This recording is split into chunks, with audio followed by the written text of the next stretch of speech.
Okay, we are on chapter 4. And I still haven't really figured out that good mic. I've got an appointment, and that's with the guy who knew me tomorrow. But let's get started. Chapter 4 was entitled Fighting for the Freedom Philosophy, and it mostly had to do, I want to get a different, more of a, okay. It mostly had to do with Howard Reed of the Foundation for Economic Freedom. Okay. So, again, it's mostly about him, so it's giving a little bit of history. This necklace just keeps getting stuck in my cleavage.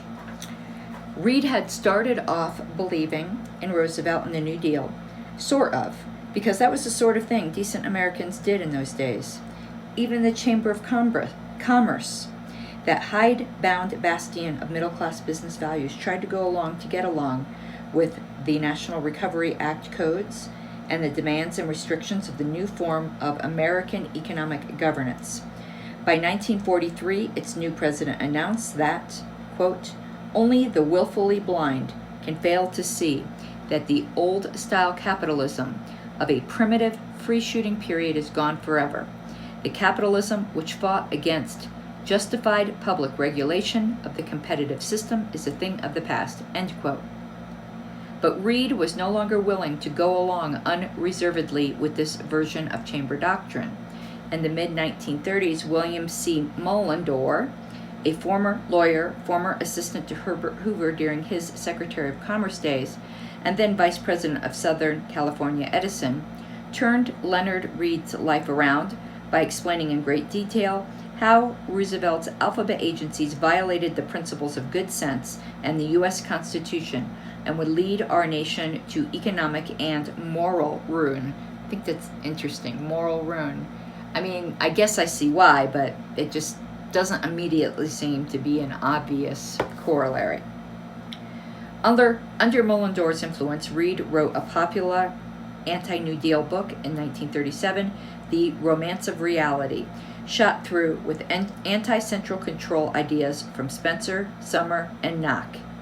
Mullendore changed Reed's life and laid the groundwork for the creation of the first modern libertarian think tank, which was FEE.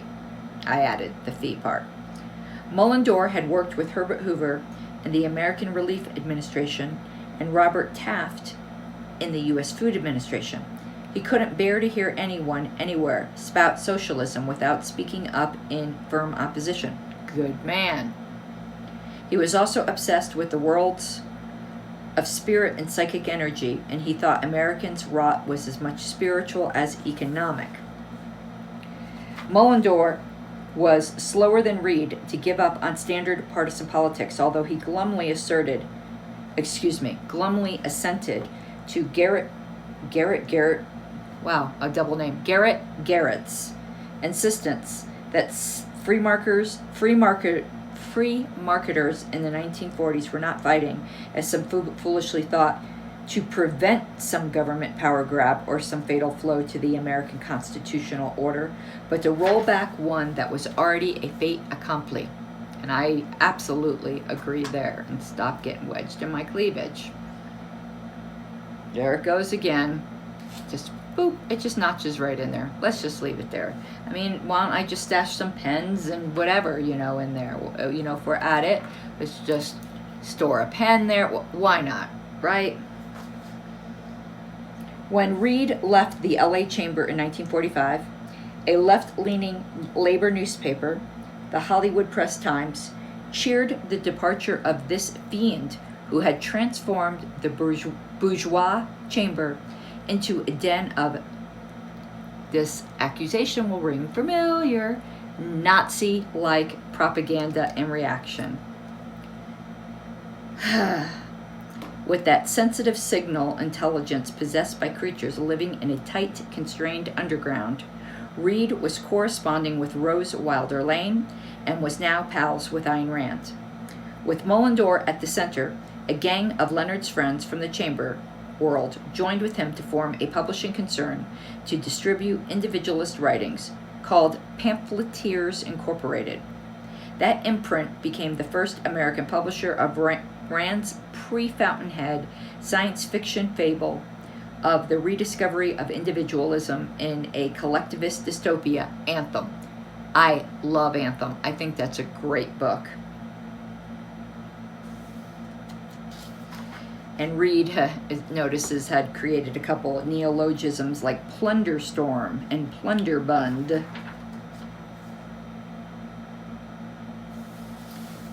Now it's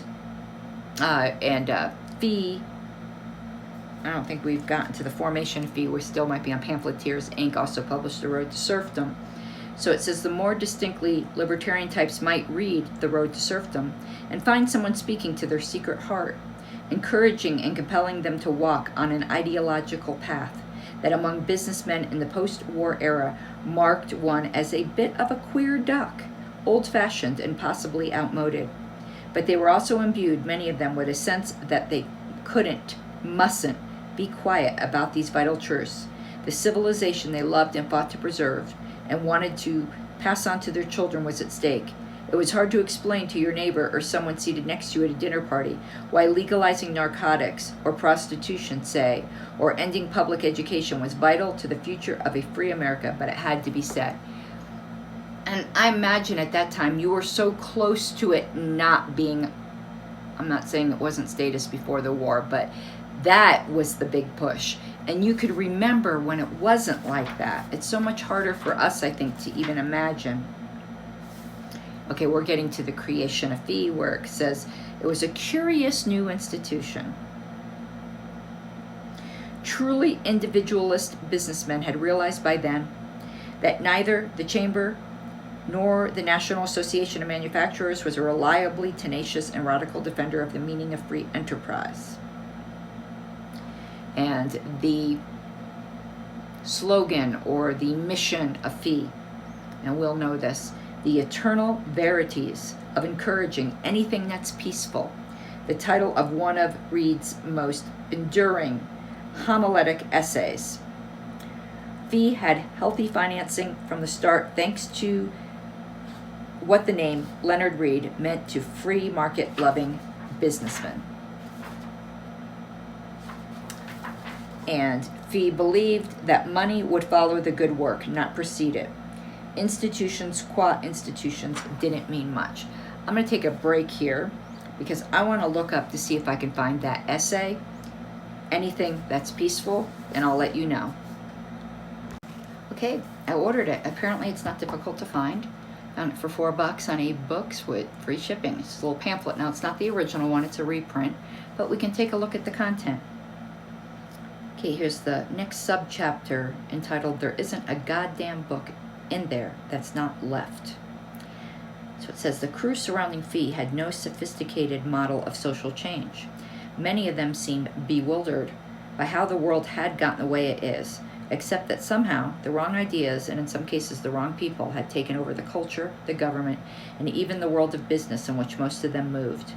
A couple of wealthier ones got it in their heads that what America needed was one blockbuster book that would really explain what was wrong with collectivism and what was right about freedom and free enterprise. Mullendore, among others, knew that this great book plan was naive. The problem clearly went beyond lack of good books explaining the truth about America's situation, what was wrong with it, and how to get back to the right path. The likes of Spencer, Bastiat, and even mostly John Stuart Mill had said most of the important things about the proper scope of government. The problem was who was reading them and who had ears to hear. Reed himself couldn't be certain of the answer to that one, but he had a knock-inspired faith that some remnant, we heard that terminology with Ron Paul, derp, of what size it would be foolhardy to guess, out there that had ears to hear and would seek and find and learn from and appreciate what Fee was doing. Reed would try to find his remnant, whoever they might be, through extensive travel and speaking, usually set up for him by local friends and Fee supporters who would write the attendees afterwards and mention Fee, so on and so forth. Reed was enough of a Knockian to dislike appearing on mass media like radio, and although speeches were a necessary evil in reaching people, he thought talks to large groups were inferior to one-on-one, and that is absolutely true. You reach more, allegedly, mass-wise, doing large groups, but you actually change hearts more one-to-one. Or tiny group discussions in selling the merits of liberty. The most effective proselytizing for the freedom philosophy, he insisted, was person to person, from someone whom the proposed student had reason to believe in, whose judgment and probity he had reason to trust. This is friendship evangelism. Probity. Like, I read that word and I know what it means. I think properness, judgment, but I've never looked it up to see if my definition was particularly on point. It just seemed to fit in context. So we're looking that up. Integrity and uprightness. Okay, that was good. Reed's vision of the remnant was not elitist. Anyone could be a vital thought leader on some level. Reaching that person, whoever it might be, with the right idea could have incalculable effects for the cause down the line.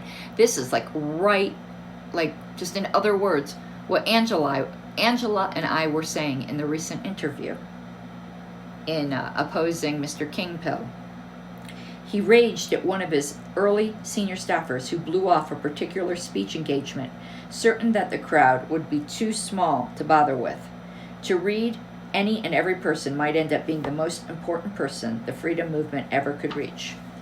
Yet he did not have a Pollyannish belief that just because some vital and important convert might be found anywhere, that this meant that they were everywhere. He was still a remnant man. If we could not save our situation except as the millions come to master the complexities of economic, social, political, and moral philosophy, I would not spend a moment of my life in this work. It would be like expecting a majority of adult Americans to become symphony composers or conductors. Correct. We're not looking to convert mass numbers of people. It would be wonderful, but it's not realistic. And that's what people think the LP is about. It's not. Reed possessed that strange human power on which so much history, both exalted and regrettable, hinges, to tell you an idea or suggest a path and make you think that it is, however strange or troublesome, a very good idea that is worth acting on. That is indeed an enviable talent. Next subchapter, the first book on earth everyone should read. When Fee produced things, it said all rights were happily unreserved, which is probably why I was able to easily find that pamphlet as a reprint. I don't think it was a reprint from Fee. Fee wanted anyone and everyone to reprint or spread their words. Fee's thought spread through this unjealous, casting bread upon the water attitude. And then it goes on to talk about Hazlitt's Economics in One Lesson, which was written in 1946. It was his updating of Bastiat's central insight of things not seen when it comes to government economic intervention.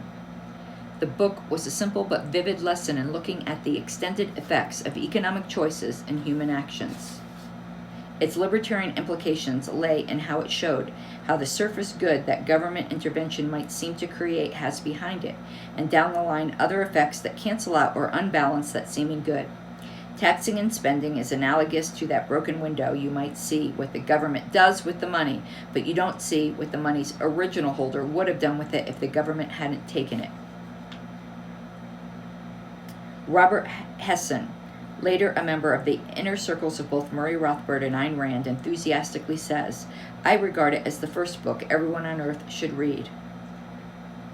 Anyone who cared enough about liberty to write Fee with a question got a detailed and intelligent answer, neither hostile nor condescending.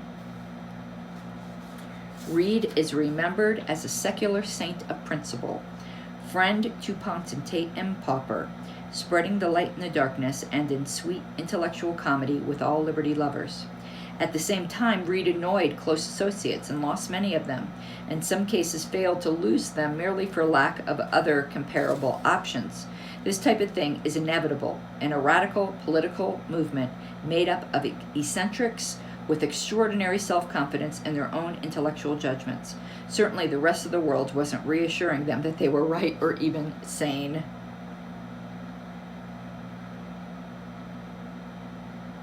It says, surveying the roots of the libertarian movement after Lane and Patterson, but before Buckley's National Review is tricky. For the most part, the anti-New Deal coalition had not yet figured out who was who. From the beginning of the self-conscious conservative movement in the post-war era, unmitigated love for free markets was not necessarily welcome.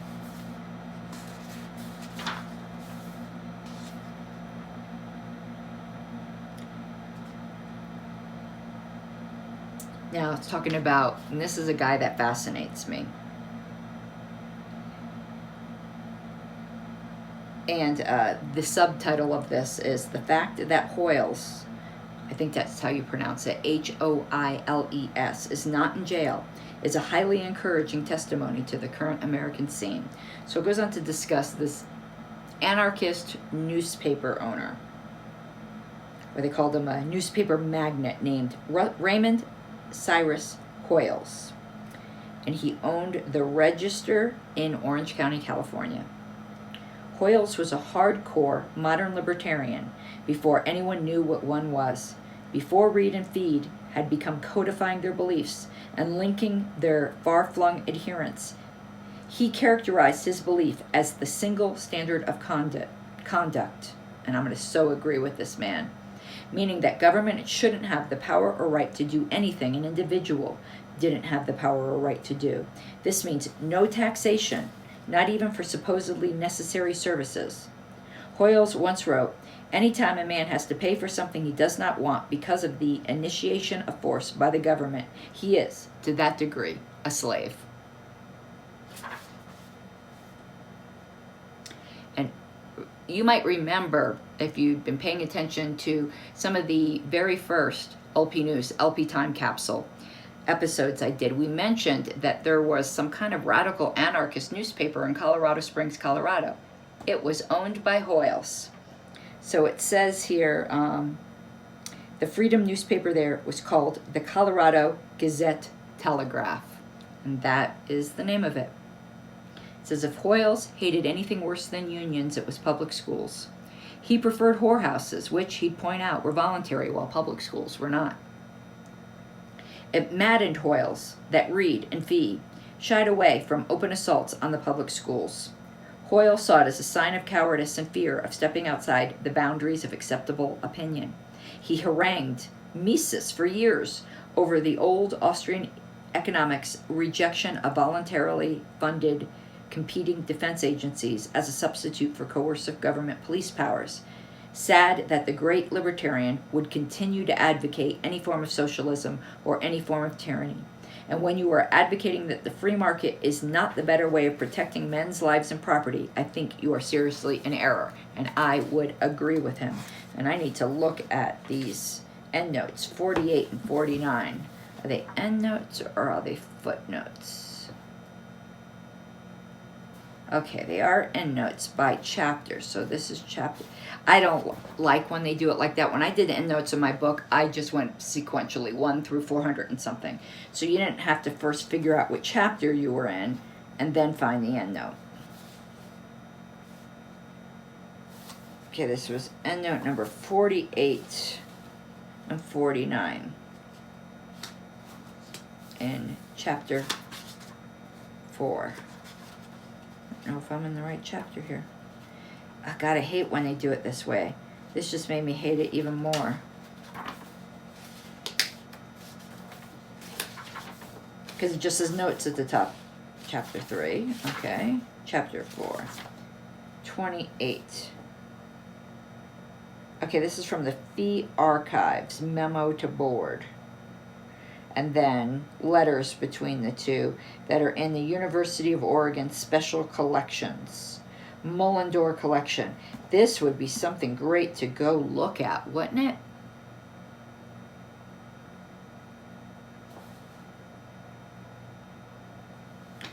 I'm going to need to scan through all of these endnotes and get some of these books. That's how I used to really research for my other book. I only have one. For my religious book, my book on eschatology. I just really scoured endnotes and bibliographies and dug into all of these source material. It says, the Holsian tenet that most amazed his audience and even fellow libertarian Leonard Read was that compulsory taxation for any reason is not to be countenanced.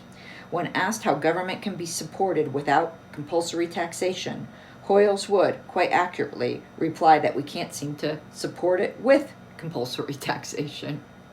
Fair point. And he was calling public schools a gun-run education. Okay, let me stop this. Just to want to keep these sections not too long so I can transfer them to my computer easily. And this was a long chapter. Okay, as you can tell, this is a different day. And we're continuing chapter 4.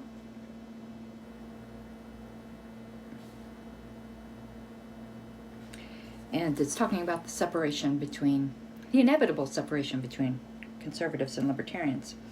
By 1956, Read had noticed Kirk condemning the likes of him and Fee as ossified Benthamites, because of their dedication to untrammeled liberty above rooted tradition-based order. The terminology was loose, and the battle lines had not yet been drawn. Those within the anti-New Deal coalition often referred to themselves as conservative in those days, though the term libertarian was already in use as well. The anarchist-leaning ones were toying with the term voluntarist, derived from Auberon Herbert, or 100% voluntarist. Read never seemed completely satisfied with the term libertarian in the 1950s either. He called what he was pushing the freedom philosophy more often than not, and at times floated such potential substitutes as the willing exchange economy for the idea B stood for.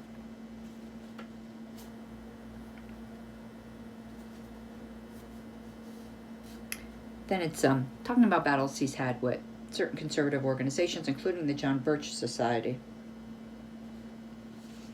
And it says, any linkage of the freedom philosophy with a mindless patriotism, a simple Americanism, was not for Read. Reader's Digest once asked him to contribute to a regular feature entitled, The Day I Was Proudest to Be an American, and Read declined. His sense of pride had nothing to do with national boundaries, and he noted wryly that there were plenty of devotees of Earl Warren and Joe Stalin among his fellow Americans. So how proud could that make him feel? Here's the part I really like. In the early 1950s, Read began to realize that he was surrounded by anarchists. Dun, dun, dun. And it worried him. Anarchism, he was certain, wasn't correct. Government was not merely a necessary evil, much less, as Baldy Harper had come to think by the early 1950s, it was a completely unnecessary one. It was vital to human society when kept to its proper limits, and Read thought it important to explain that, mostly to his fellow libertarians. He worked on a manuscript that he circulated in draft form to most of his fellow libertarians, originally called In Defense of Government. He intended to put his thoughts on paper regarding the subject of anarchism versus government, and to stimulate education and debate within the movement.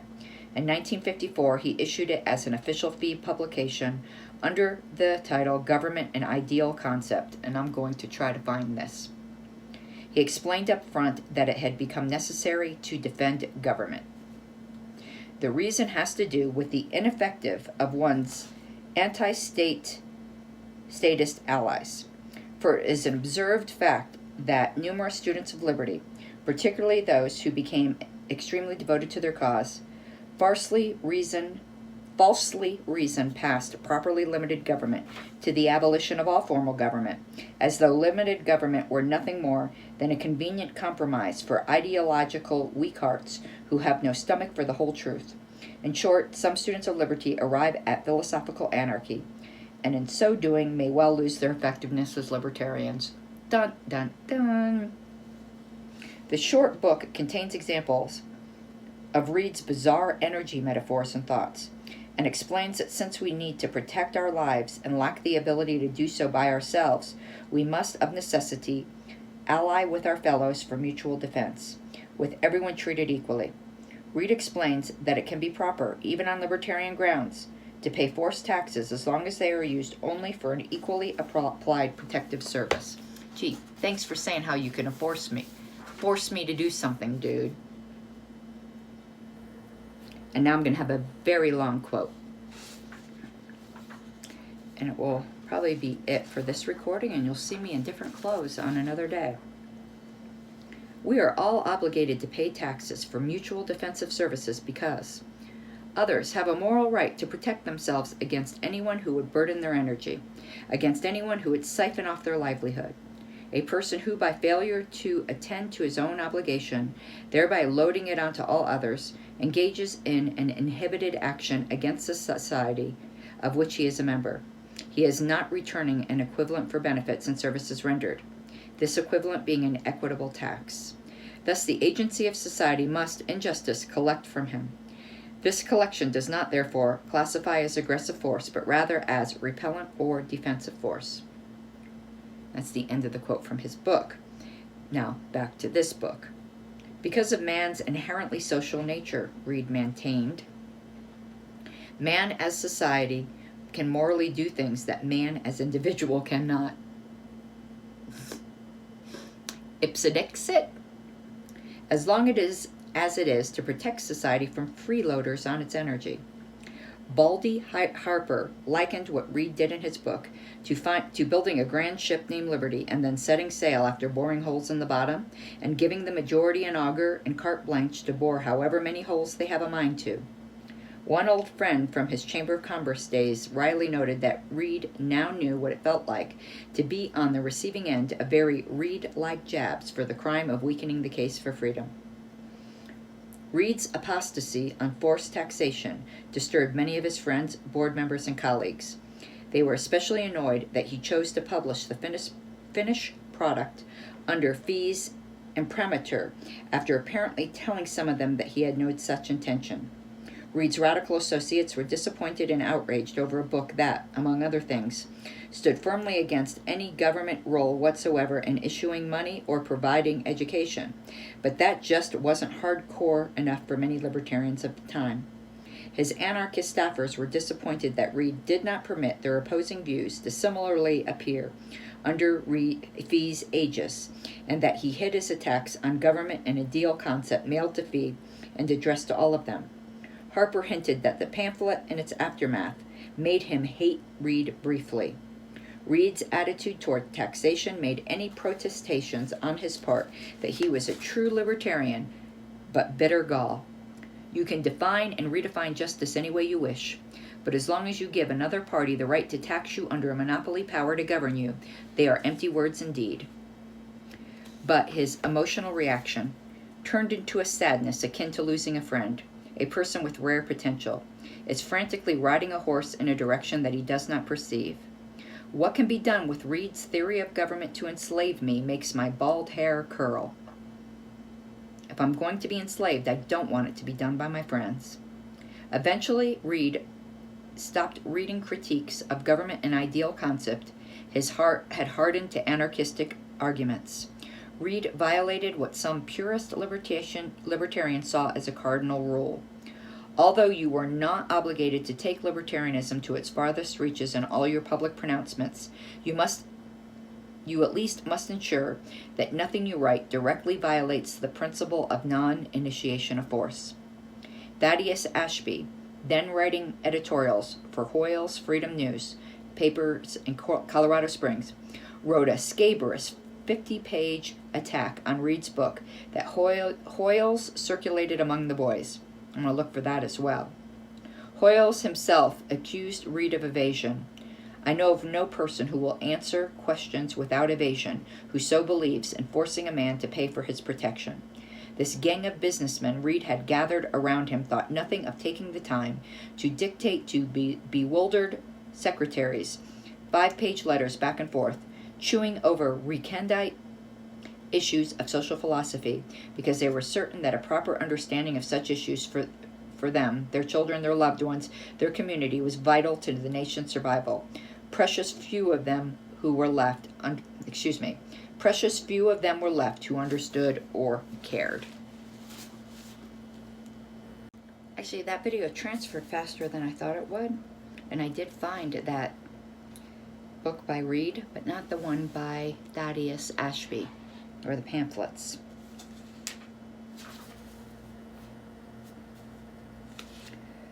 Okay, so now we're dealing with the Volcker Fund. Was a fund that kind of under the radar was funding a lot of freedom projects, and that was the under the impetus of a man named Loren Red Miller. Then I was talking about Mr. Miller, and it says all his hires at the Bureau of Government Research had to read a 10-plus page single-spaced memo that set forth the libertarian gospel according to Miller, and agree to use that document as the rudder for their work. It says the Volcker Fund from the 1940s to the early 1960s was the prime paymaster for libertarian causes, spending about $100 million a year to search out and support, not $100 million, $1 million a year, to search out and support carriers of the individualist flame, the only self-conscious forger of a libertarian intellectual movement with cash to burn. The mission and tactics of the Volcker Fund were informed by Hayek's famous essay, The Intellectuals and Socialism. In it, Hayek pointed out that socialism began as an intellectual movement before it became a mass one. The idea implicit in Hayek's essay, which has been a dominant strategy for libertarian organizations and funders ever since Volcker days, is that intellectual change occurs via ideas percolating down from a top layer of intellectual elites, mostly in academia, to what Hayek calls second-hand dealers in ideas, journalists, ministers, secondary and elementary teachers, and even artists, then down to the masses at the base. I don't think it always goes that way. I think it could start with the masses at the base. Volcker helped keep libertarians such as Murray Rothbard and Rose Wilder Lane and fusionist conservative Frank Meyer, part of William Buckley's National Review team, afloat with paying gigs, reading books and journals, and letting the fund know about any promising articles and thinkers.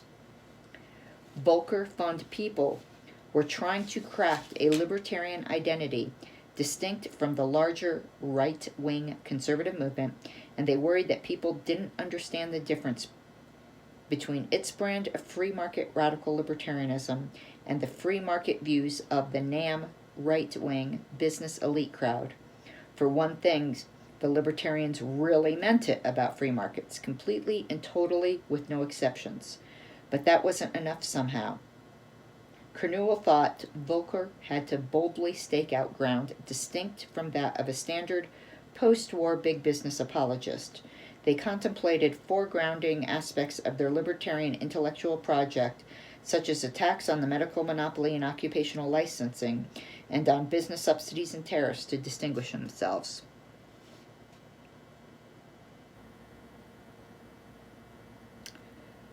Okay. Now, getting back a bit to Ayn Rand. It says Ayn Rand spent much of the second half of the 1940s working in Hollywood, fighting quixotic battles for individualistic principles while gestating what was to become her magnum opus, the final concretization of her philosophy and aesthetic, Atlas Shrugged.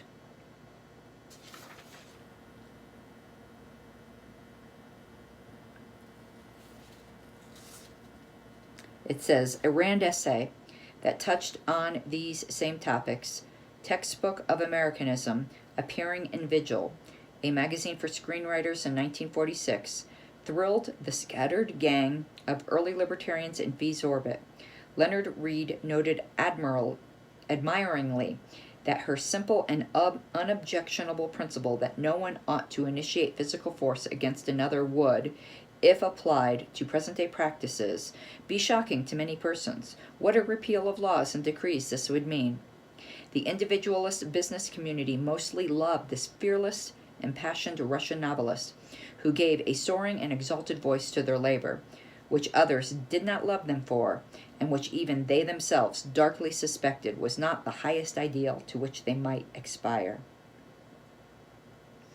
Hayek to Rand was real poison, who does more good to the communist cause than to ours. Mises and Hazlitt, though friends, were in many ways fools in her eyes with their utilitarian ethic, their deeply mistaken belief that morality was essentially social, only mattering in interactions with other people. To Rand, every choice, even if you were living alone on a desert island, has moral implications. The desert island is where man needs a moral code the most. That code being rational control of himself and his actions, the rational choice of his purpose and how to achieve it. And Rand said, I've done more for free enterprise than the NAM with their $1 million a year budget. And those so-and-sos will now pat me on the back. Yet where were they when the book needed them? She's talking about the Fountainhead. Hell with them. Most right-wingers were pushing an unmoored tradition and religion-based defense of the capitalist order that was not only weak, Rand thought, but actively detrimental. God save capitalism from capitalism's defenders. Nobody can defeat us now, except the Republicans. Rand was contemptuous of a substantial strain of modern conservative thought, from William Buckley to Ronald Reagan, what she derisively called the God Family Country Swamp. To Rand, all association should be rational and intellectual, not arising from the sheer chance of family and nationality. Hecklers during her street corner days pumping for Wendell Willkie would ask why she, an obvious foreigner, was lecturing them. She valued her American citizenship more, she'd announced ferociously, because she chose to be an American. She says, the root of the whole modern disaster is philosophical and moral. People are not embracing collectivism because they have accepted bad economics. They are accepting bad economics because they have embraced collectivism. I tend to agree with her there. This conflict over emphasizing efficiency versus emphasizing morality when making libertarian arguments remains a fault line to this day, with Chicago school types more likely to emphasize efficiency over morality, the Randians and Rothbardians morality over efficiency. However, they also recognize that market interventions, in addition to being wrong, tend to be inefficient. They do not achieve the goals they ostensibly aim for.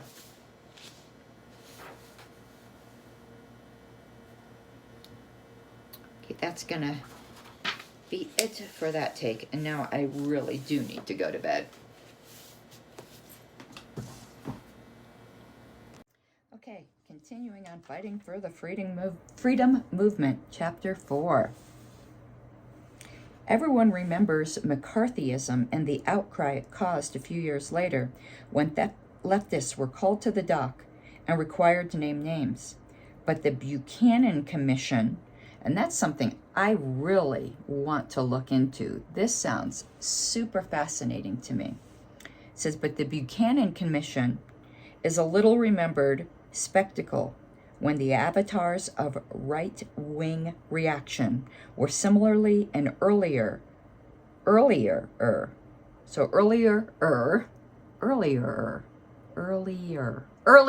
okay, I'm like, I don't know why I had such trouble with that word, and earlier, forced by subpoena to name names to congressmen hungry for flesh and contemptuous of Americans who thought they had the right to refuse to offer any.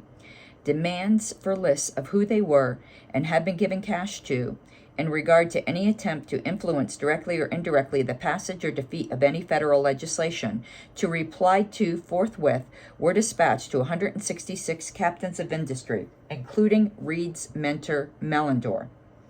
Fee employee Reverend Edmund Opitz called libertarians in the 1950s the unorthodox dissenters, those whose dissent was so far beyond the pale of convention that respectable folk hardly knew it existed.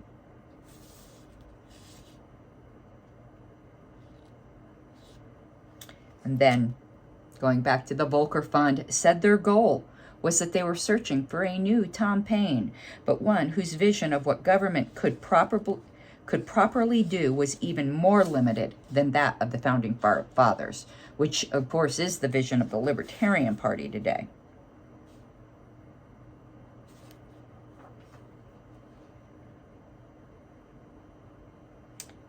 Then, going back to Fee and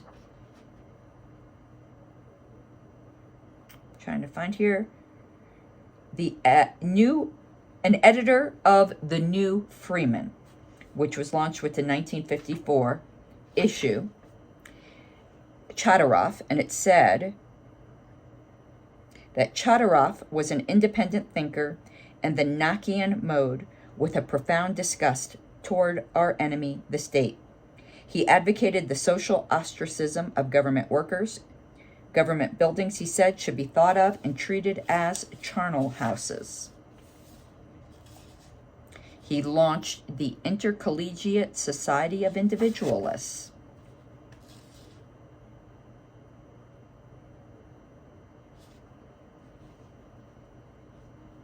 And Chodorow, he was a Georgist, by the way, a radical Georgist, it said. It says he's often embraced as a historical father of Buckley's conservative movement. But Chodorow's libertarianism was too extreme for that, and he knew it. I will punch anyone who calls me a conservative in the nose, he wrote to National Review in its first year. I am a radical.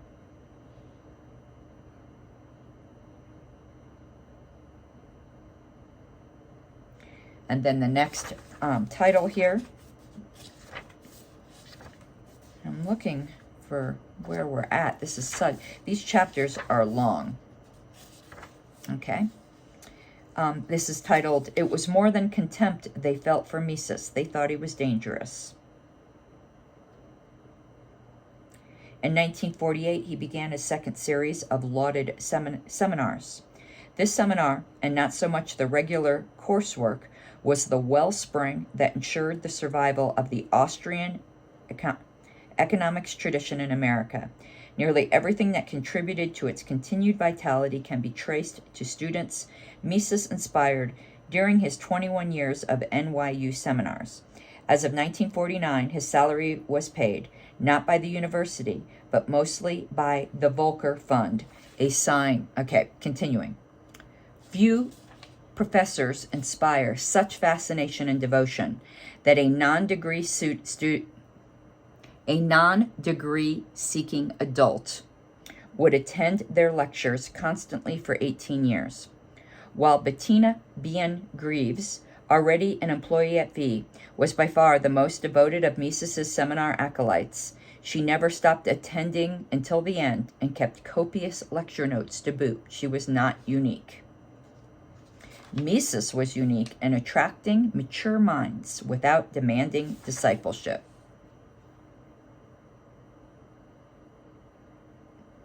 Mises would also talk about anarchy sometimes. George Reisman and Murray Rothbard and a few anarchists came, and he'd tell them to write a book. He didn't want to argue. But if a question would seem stupid, he'd say, "You're just wrong." I can respect that.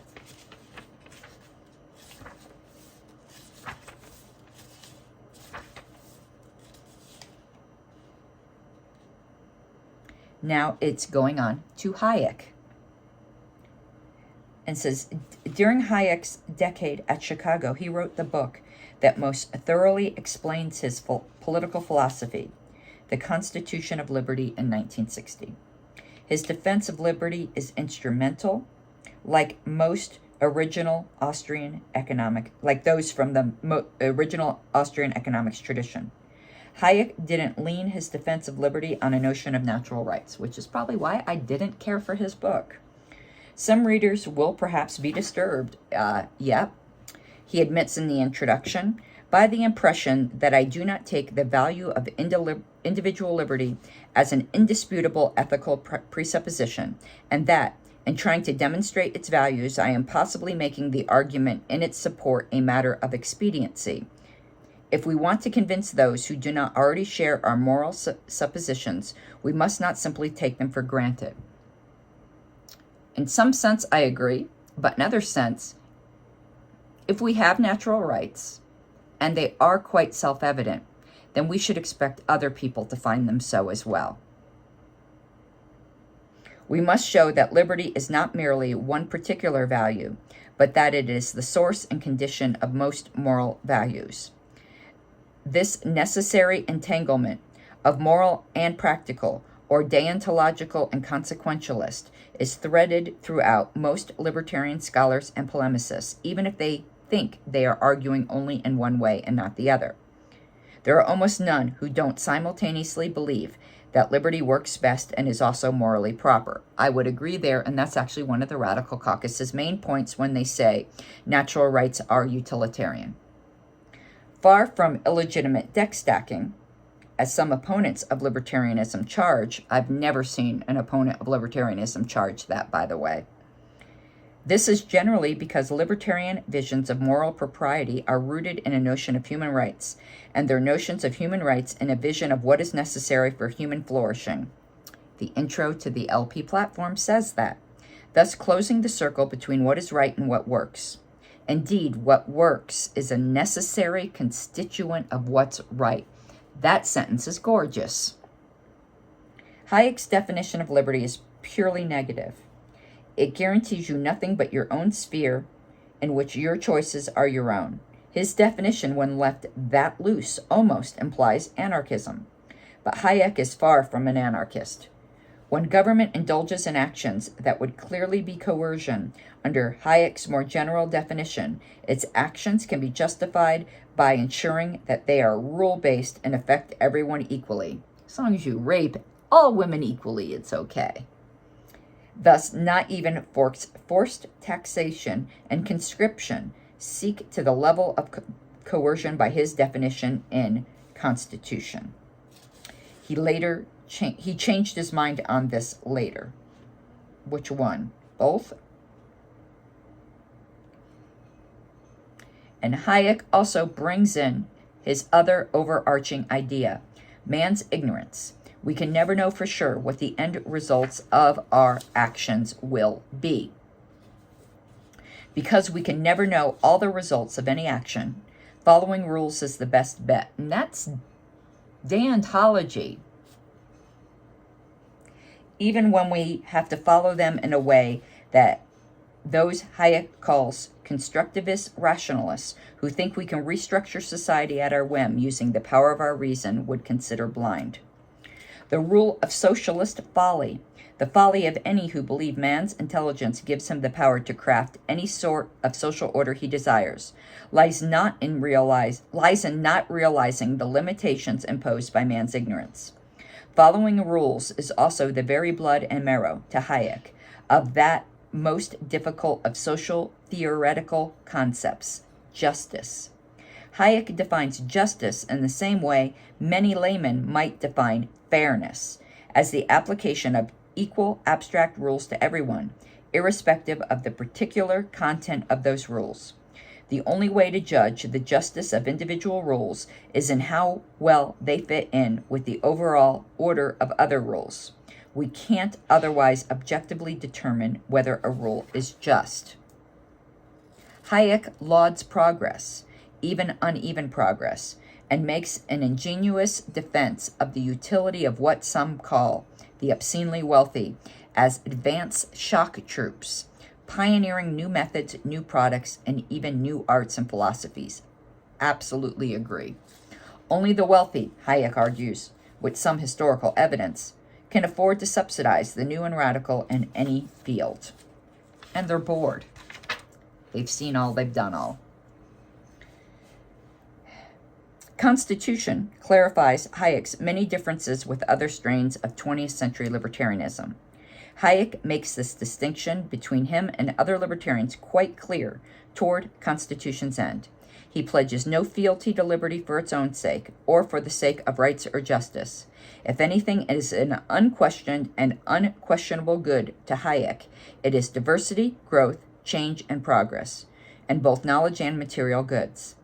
The free market and the unhampered price system are good, then, because they allow dispersed knowledge to be transmitted and brought to bear on the real world. But a different strain of libertarianism fed into the movement and shaped its flow. A strain that could acknowledge the truth of Hayek's thoughts on free market advantages in terms of solving knowledge problems, but valued free markets for deeper reasons. Free markets are, in recognition of man's nature and of the standards of justice, the only proper economic system. And a free market meant a free market, one unhampered by any act of government whatsoever. Hoyles, Harper, and others in the movement already thought this way, but none were systematizers. The man who would do the systematizing was already among them in the 1950s, though not yet widely published. Murray Rothbard, conceptualizer and promoter of anarcho-capitalism. Yay! Okay, that's it for chapter 4. The next chapter is 5, entitled Objectivism and Narco-Capitalism and the Effects of Psychedelics on Faith and Freedom. And that goes for, again, these chapters get really long here.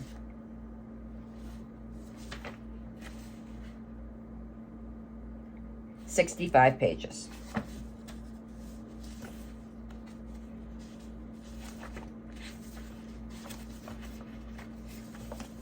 Okie doke.